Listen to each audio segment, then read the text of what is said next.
How do I reduce my company taxes? What we're talking about today on the eCentral Business Show. I'm John Nayler and I'm joined by our resident accountant on the eCentral Business Show, Robert King from Xperion. I prefer to be called tax guru, thank you. Oh, okay, all right. Our resident tax guru on the eCentral. Perfect. Okay. Yeah, let's work with that then. And we're going to talk about tax today, finally. Company tax. Yep. Where do we go with that?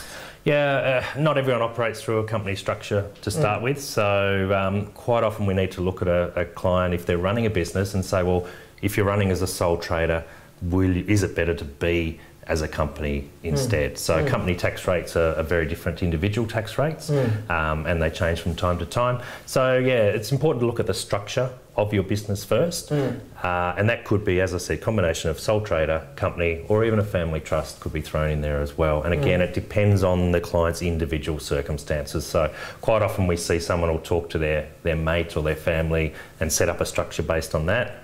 You need some good advice first before you even set up the structure. Okay, so it's not something you go to a barbecue and people tell you, yeah, no, you don't like that idea, do you? Oh, look, it's good for us if they call us afterwards and say, my mate just told me he did this. You get them in and have a chat. Okay, yeah, it starts a conversation, yeah? Exactly. A long conversation. Now, how much money you take out is on the list over there? Yeah, so... How does that work? If you're in a company structure, if you're I suppose the owner and the director of that, you're going to be taking out a particular wage, okay? And the amount you take out as a wage will depend your overall tax of the whole structure. Sure. So it's important to get that number right of how much you're taking out. Quite often clients that have their own business neglect to pay themselves a wage, and they just take money out as they need it, which is fraught with danger, absolutely, because you're not taking out tax, not taking out super, which we've talked about as well in the past. So it's really important that you monitor how much you're actually taking out of the business versus what you're actually leaving in there as well. Yeah, I heard a circumstance where they just pay themselves some big number, but then don't watch what's going on in the business. Yeah. You might have a client who's running along, has a good business, and then goes out and buys a big purchase let's call it a charter boat, for example, just for one of an example. And then at the end of the year, they think, well, I've got no money in my business. So it's really important that you actually segregate what is business and what is personal. Sure. Okay. If you're paying yourself a wage, you need to be paying yourself enough to be able to pay for those personal expenses. Don't just rip money out of the company willy-nilly. Okay, great. Now, but what are some of the other things you're going to do in terms of reducing your company tax? Oh, geez, look, all depends on your circumstances. Travel is probably a good one that tops the list. So quite often you might travel, be it interstate or overseas. Interstate's a good example of one that probably a lot of clients miss out on. You can pay yourself at what they call a travel allowance, or even what they call a living away from home allowance, depending on how long you're away from home. And there's some really good tax consequences of that. You can draw a particular amount completely tax-free, provided it's under the ATO thresholds.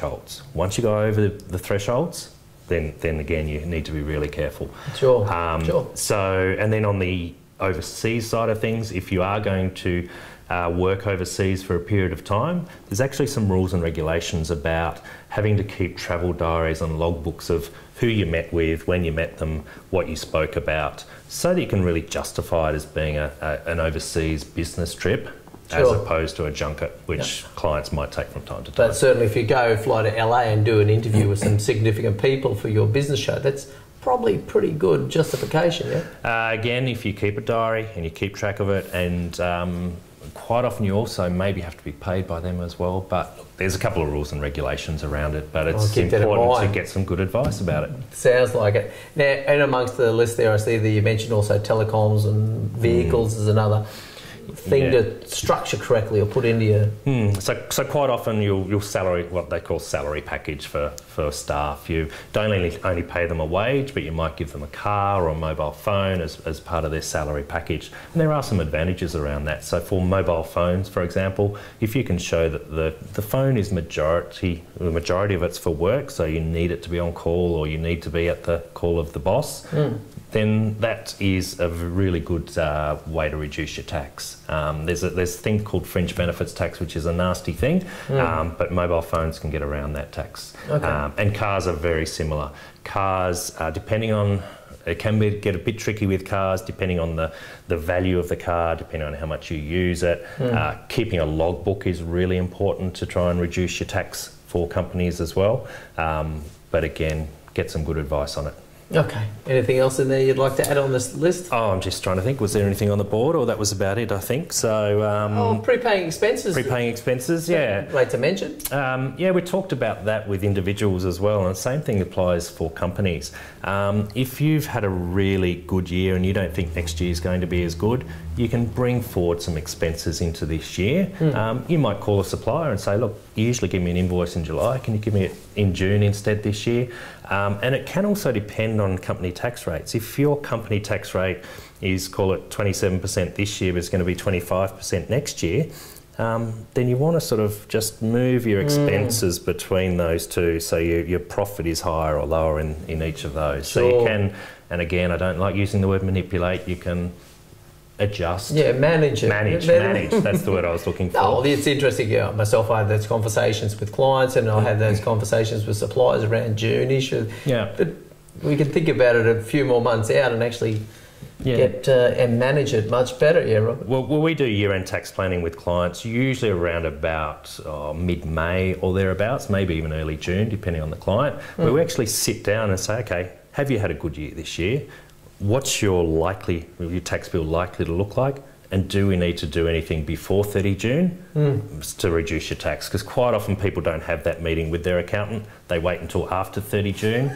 It's too late. It's too late. You can't go and fix things after the fact. Absolutely, yeah. Okay, fantastic. But anyway, this is all part of a conversation you do need to have with your accountant. Yeah. Better still have it with Xperion, yeah? How do people do that? Yeah, absolutely. As I said, we usually do our year-end tax planning around April or May, so if you have anyone out there that needs a bit of tax planning advice, we'd love to have a chat to them. Our details are on our website, which is xperion.com.au. Contact us. We don't charge for initial consultation, just have a chat to people about their situation and whether we can save them some tax. All right, fabulous. All right, another great episode, and that's a series done with Robert King, our resident expert accountant from Xperion on the eCentral Business Show.